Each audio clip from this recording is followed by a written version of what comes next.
नमस्कार दोस्तों, स्वागत है आपका मेरे YouTube चैनल पर देसी इंग्लिश सेंटर पर। दोस्तों एक बार फिर हाजिर हुआ हूँ इंग्लिश की स्टोरी लेकर के। और दोस्तों स्टोरी बहुत ही प्यारी सी स्टोरी है और आपको नए नए इंग्लिश के वर्ड सीखने के लिए मिलेंगे इस स्टोरी के अंदर। वर्ड टू वर्ड हम इस स्टोरी को ट्रांसलेट करेंगे। और दोस्तों जो भी आपको न्यू वर्ड लगे आप उन वर्डों को नोट कर सकते हैं। तो दोस्तों देखते हैं आज की स्टोरी का नेम क्या है, टाइटल क्या है। दी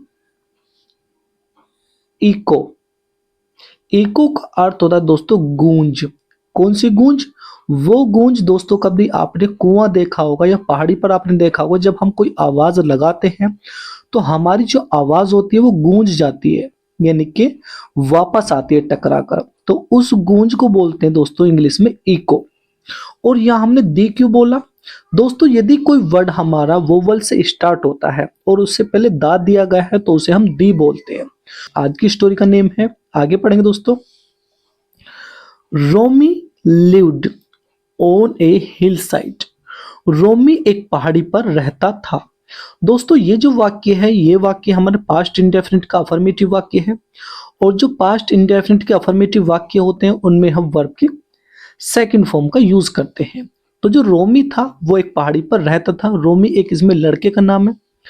वन डे, एक दिन, ही वेंट, वह गया। अब दोस्तों वेंट क्या है? ये गो की सेकंड फॉर्म होती है। एक दिन वह गया टू ए हिल टॉप, एक पहाड़ी की चोटी पर। एक दिन वह एक पहाड़ी की चोटी पर गया। दोस्तों ये जो वाक्य, ये वाक्य भी हमारा पास्ट इंडेफिनिट का अफर्मेटिव वाक्य है। और पास्ट इंडेफिनिट का अफर्मेटिव वाक्य में वर्ब की सेकंड फॉर्म का यूज करते हैं और ये गो की सेकंड फॉर्म है। तो एक दिन वह पहाड़ी की चोटी पर गया। हिल टॉप का अर्थ दोस्तों पहाड़ी की चोटी। एंड और साउटेड, और चिल्लाया। क्या चिल्लाया? No hello. इसने क्या चिल्लाया? No hello. द वॉइस, आवाज, इकोइड, गूंज उठी, अराउंड, चारों तरफ। जो आवाज थी वो चारों तरफ गूंज उठी। भाई जो पहाड़ी होती है, पहाड़ी से तो आप कोई आवाज लगाओगे तो चारों तरफ वो फैल जाएगी, गूंज जाएगी। तो ऐसे ही इसने पहाड़ी की चोटी पर जाकर आवाज लगाई, नो हेलो, इस तरीके से आवाज लगाई। और जो आवाज की जो गूंज थी वो चारों तरफ क्या हो गई? गूंज उठी वो आवाज। रोमी कुडंट। कुडंट को दोस्तों शॉर्ट फॉर्म में कुड नॉट बोल देते हैं। तो रोमी कुड नॉट अंडरस्टैंड दिस। रोमी इस बात को न समझ सका। ठीक है दोस्तों। कुड होते दोस्तों सका, सकी के लिए हम इसका यूज करते हैं, लेकिन पास्ट में। तो रोमी जो था वो इस बात को न समझ सका। ही अगेन, उसने दोबारा, साउटेड, चिल्लाया, वह दोबारा चिल्लाया। हु इज देयर, वहां कौन है? क्या चिल्लाया वो दोबारा? आपके इसने दोबारा चिल्लाकर कहा कि वहां कौन है। ये सोच रहा था कि यानी कि जो आवाज गूंज कर आई है कि शायद वहां कोई हो सकता है जो आवाज लगा रहा है, लेकिन शायद इसे ये नहीं पता कि ये मेरी ही आवाज की गूंज है।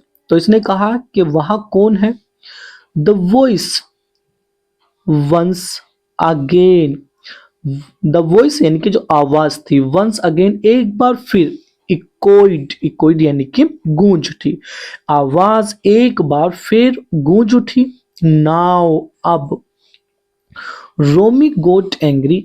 अब जो रोमी था वो नाराज हो गया। एंग्री का अर्थ दोस्तों नाराज। तो अब जो रोमी था वो अब नाराज हो गया कि इसने सोचा कि बार बार कह रहा हूं कुछ और उधर से आवाज, मतलब आवाज आ रही है लेकिन कोई ये नहीं बता रहा कि वहां कौन है जो पुकार रहा है। ही वेंट, वह गया, टू हिज होम, अपने घर, वह अपने घर गया। एंड और कंप्लेनिड, और उसने शिकायत करी। टू हिज मदर, अपनी माँ से, और उसने अपनी माँ से शिकायत करी। दैट की समवन, कोई एक, ऑन द हिल टॉप, पहाड़ी की चोटी पर। उसने अपनी माँ से शिकायत करी कि पहाड़ी की चोटी पर कोई एक वॉज एमिटेटिंग, नकल कर रहा था। हिम, उसकी, कि कोई पहाड़ी पर उसकी नकल कर रहा था। ये शिकायत उसने अपनी माँ से करी। एंड और टोल्ड हर एवरीथिंग, और उसे सब कुछ बता दिया। हर यानी कि अपनी माँ को, और उसने अपनी माँ को सब कुछ बता दिया। यानी कि जैसे घटना हुई कि मैंने आवाज लगाई और कोई बोला उधर से, तो ये सब चीज उसने अपनी माँ को बता दी। आगे पढ़ेंगे दोस्तों। हर मदर, उसकी माँ ने मेड हिम अंडरस्टैंड, उसकी माँ ने उसे समझाया दैट कि इट वॉज नो वन, कि ये कोई और नहीं था, कि ये कोई और नहीं था, बट लेकिन हिज ओन वॉइस, कि ये खुद की आवाज थी। ठीक है दोस्तों, इसने कहा इसकी माँ ने कि ये कोई और नहीं था, ये उसकी खुद की आवाज थी। विच वॉज echoing, जो गूंज रही थी। ठीक है दोस्तों, विच का अर्थ है दोस्तों जो, वॉज echoing यानी कि जो गूंज रही थी, वो कोई और नहीं था वहां पर, वो उसकी खुद की आवाज थी जो गूंज रही थी। ठीक है दोस्तों, आगे पढ़ेंगे। सी फर्दर सेड, सी उसने, फर्दर का अर्थ है दोस्तों आगे, सेड का अर्थ है दोस्तों कहा, उसने आगे कहा। किसने, यानी कि उसकी मां ने आगे कहा। दिस हैपन्स, यह होता है, in our daily life too, कि ये हमारी रोजमर्रा की जिंदगी में रोज होता है। यानी कि ये हमारे साथ रोजमर्रा होता है। क्या होता है, यानी कि जो ऐसा हुआ है और क्यों होता है दोस्तों। अब इसका यहां से यहां तक का जो सेंस है वो दोस्तों बहुत ही अच्छा निकलेगा। कैसे अच्छा निकलेगा, आगे पढ़ेंगे। तो इसकी माँ ने कहा कि ऐसी चीज जो है, यानी कि ये हमारी डेली लाइफ में रोज होती है। ठीक है दोस्तों, इफ यदि वी टॉक, यदि हम बात करते हैं, पोलाइटली नम्रता से, यदि हम नम्रता से बात करते हैं, विद अदर्स, दूसरों के साथ, यदि हम दूसरों के साथ नम्रता से बात करते हैं, टॉक का अर्थ है दोस्तों बात करना, और पोलाइटली नम्रता से, यदि हम दूसरों के साथ नम्रता से बात करते हैं, दे विल ऑल्सो टॉक, वो भी बातें करेंगे, पोलाइटली नम्रता से, टू अस, हमारे साथ, वे भी हमारे साथ नम्रता से बात करेंगे। ठीक है दोस्तों, अर्थ वही हुआ दोस्तों, यानी कि जब हम कहीं आवाज लगाते हैं तो वो हमारी आवाज ही गूंज कर आती है। तो दोस्तों यहाँ पर इसका सेंस ये बैठता है कि यदि हम दूसरों के साथ अच्छा करेंगे तो दूसरे भी हमारे साथ अच्छा करेंगे। यदि हम किसी से प्यार से बात करेंगे, दूसरा भी हमारे साथ प्यार से बात करेगा। तो इसकी माँ जो है वो यही बात समझाना चाह रही है कि ये जो होता रहता है, ये रोज हमारी जिंदगी में होता रहता है ऐसा भी। ठीक है, तो उसने कहा कि यदि हम किसी के साथ नम्रता से बात करेंगे तो वो भी हमारे साथ नम्रता से बात करेंगे।